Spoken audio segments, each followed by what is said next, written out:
So today in class, we looked really closely at 2-4. And what we saw was Kent in the stocks and Lear coming to find him there and just denying the physical reality of him being there. No, no, no, this isn't what happened. And Kent saying, yes, yes, yes. Lear says, by Jupiter, no. He swears by the gods, the great Roman god Jupiter, the Zeus, Roman Zeus. And Kent flips at him and says, by Jove, yes. You're wrong, Lear. And all these calls to the gods are just, it's idle. You do not have the power you once did. And you don't have the ability to call on someone and get what you want. And Lear's not able to see Cornwall and Regan. But then he kind of paces himself. He tries to calm himself down. He feels this hysteria, this female disease coming into his body, which is very odd part in the play. It's as if the mother's in him. He's pushing it down. He's trying to control himself. Doesn't want to go crazy. Doesn't want this hysteria. And he gets finally into a conversation with Regan. He puts out of his mind Kent in the stocks. And he's trying to explain to her how Goneril's been bad to him. And Regan's being very patient, but a little bit cruel, saying, look, it's not your time. Nothing's meant by it. No, no, no, no. Goneril comes. And then comes the real pincering of Lear, where already having 50 of his men dismissed by Goneril, now there's a proposal that only 25 if he comes to Regan. So he says, okay, well, the 50 of Goneril, even though he spent, a few scenes just screaming and swearing at Goneril, calling her a disease in his blood, he's like, okay, I'll go back to you. Your 50 is twice her 25. And now he's in the trap. From 50 to 25. From down to 20, 10, 5, 1. What needs you? 1. And from there's an explosion. This speech is Lear's disintegration completely. Oh, reason, not the need. Don't make me explain. Don't rationalize need. There's a difference between need and want. Our basest beggars, the lowest beggars, are in poorest things superfluous. So the lowest have excess, superfluous, extra, right? They have extra. Allow not nature more than nature needs. If we go that way, okay, if we don't give nature more than nature needs, man's life is cheap as beast. If that's the case, man equals beast. If you reason need, it's impossible. Then man needs nothing. Look, he says, you're a woman, if only to go warm or gorgeous. Why? Nature needs not what thou gorgeous wearest, which scarcely keeps thee warm. If you're just a person, all you need is warmth. But he says, the clothes you wear are for beauty. It's an argument, but it's an important one where he's saying there is no need. Okay, we want things that we don't need.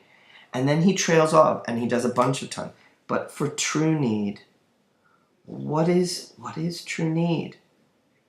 What does he truly need, Lear? What has he needed from the beginning of the play?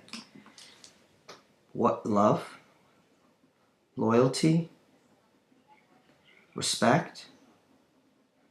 And what do these soldiers represent? That's worth thinking about. What do they represent to him? What do they symbolize to him? His authority? The promise? The contract he made with them? But they do mean something, okay? And he's in a lot of distress at the prospect of losing them and feeling betrayed, monster ingratitude from his daughters. I gave you all. And Regan immediately, and in good time you gave it. And, you took your time, old man. You're old, you're weak. Seems so. The brutal language, the way Regan leans in on him pretty hard, and the way they reject him in the storm, it is very difficult from this scene onwards to have any sympathy for these two, what Harold Bloom calls the monsters of the deep. Though, by the way, multiple readings of the play are completely possible, and particularly feminist readers in the modern era have given us more complex visions of the play, I would argue. Again, particularly with Goneril. You heavens, give me that patience. Patience I need. He's calling for time, for hope, for calmness. He needs patience. He needs to be able to wait. You see me here, you gods, a poor old man, as full of grief as age. He's describing himself to the gods. Wretched, old, grief. If it be you that stir these daughters' hearts against their father, fool me not so much to bear it tamely. So he suggests maybe the gods are to blame. Or test. Is this a test? Is this the Job interpretation? As Job in the Hebrew Bible in the Old Testament is tested by God, punished to see if he remains in faith. Is that it? Fool me not so much to bear it tamely. Don't let me be tame. Animal, the animal imagery constantly. Touch me with noble anger. Make my anger noble. I think of Achilles in the Iliad, this real, serious, noble anger that you will do something immense. But no, he says, don't let me cry, because he's gonna cry, basically. Women's weapons, water drops. Don't let them stain me. I'm a man, for God's sakes. Now. Again, this natural and unnatural. This is unnatural. You are hags. You're old witches. You aren't true to nature. You're the opposite. You can't be natural, because that would mean you're daughters and you love your father. You must be unnatural. I will have such revenges on you both, that all the world shall. I will do such things. These pauses. He trails off. He can't communicate. He's losing, and you see this in the play, he's losing a grip on his on language and meaning. He can't quite say what he means. And the play's had a lot of trouble between appearance and reality, between language and meaning, between action and words. There's a distance, there's a gap. And now this gap is growing. And in this gap growing, the character's mind, the character of Lear, his mind is coming undone. What are they? Yet I know not. Look how weak the poor guy is. He's going to do something, but he doesn't know. He doesn't know. But he promises he'll be the terrors of the earth. And that sounds so weak. The Globe production we saw, there was laughter. And though I thought the laughter was appropriate, I thought it really made the tragedy even greater that we're laughing at Lear in the moment where he's calling for punishment. You think I'll weep? Again, these are stage directions through language. Stage directions through language. He's not saying, looks at Goneril and Regan, but he's pointing at them. He's accusing. We're all looking at him. You, or maybe everyone. You think I'll weep? I'm not going to weep. I have full cause of weeping. Again, there's cry. His self-pity. His self-pity, his self-importance. I love Lear, but I also, with a former student of mine, can find him very annoying and hateful too. I have full cause of weeping. Again, this could be comic. But this heart shall break into 100,000 flaws. What a wonderful line. Not on pieces, but flaws, mistakes. If I'm going to weep, I'm not. His heart's breaking right now. Oh, fool, I shall go mad. And before he wanted, calling to his fool not to go mad. But now it has happened. It has happened. Absolutely. Now, when we talked today in class about madness, and we talked about AO1 and AO2, this week you could write just on what is Shakespeare showing with madness in this play. And part of what that means to do that is to define madness. So what we found was one definition, I believe it was Nina's for Lear, was madness could be an inability to tell the difference between reality and fantasy. And we thought of Blanche Dubois, but we also thought of Lear.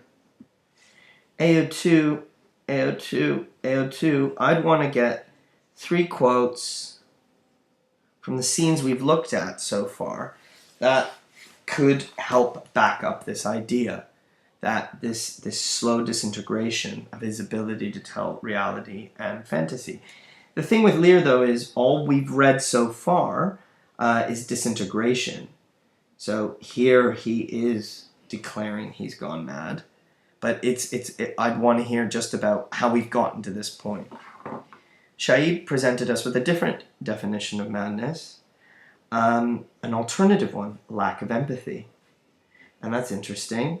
And that would need some explaining. That's not just a topic sentence. That would need some unpacking. But here he'd want to think about Edmund, Goneril, Regan. If you want to think about later, Cornwall really comes into the fore. And again, I'd want to find 3 quotes that can really explore that in depth. These quotes should be linked, you know? They should show structural awareness from different parts of the play. They should be relevant, show structure as in different parts of the play. And finally, the most advanced one for a consideration of madness would be characters like the Fool, like poor Tom, Edgar rather, you know. I think, me personally, I think you could even think about Kent playing the role of Cassius and fighting with Oswald. Here's what I want to know here, AO1. How does Shakespeare present madness through these characters? Definitely it's going to be something about language, but there's going to be something about language and truth and sanity. He uses these seemingly foolish characters. Kent's accused of being a fool. I mean, you could even think about Gloucester here. These kind of comic, weird characters, the language is out there, but when you learn to read the madness, there's something more true. Now here, again, AO2, AO2, AO2, but to really pull this one off, if you look AO5, look at what Orwell has to say about the Fool in the book that we're using. And you could use that as a way of building your AO1 here, how Orwell pits his mad language, the riddles he does, against the sanity. So what you'd be wanting to do is an AO1 that defined madness for the character, how Shakespeare's showing madness through this character. And you're going to need to unpack that and say more about it, not simply in 1 sentence, maybe 2, or come back to it throughout the paragraph, which would be best developing. You need 1 main quote that you're really going to analyze, that you're pinning your whole argument on, a backup quote, and a quote that shows structural awareness of change over the course of the play to really back up this awareness of Lear. What we're trying to do with analysis isn't only strictly Pee-wee, keyword analysis. What we'd like to have is analysis of language, of course, the amazing, intricate, dense language of Shakespeare in this play, at its height, at Shakespeare's absolute height, but also analysis of form, the audience, the characterization, interaction with other people on stage, and analysis of structure to show that it isn't always in this moment, this argument, that there is development over the course of the play. These would be 3 very large paragraphs to practice thinking about this theme of madness. And that's the next piece of writing I'd like you to work on. And that will be another journal entry before I leave you with your first essay, which will be your half-term homework.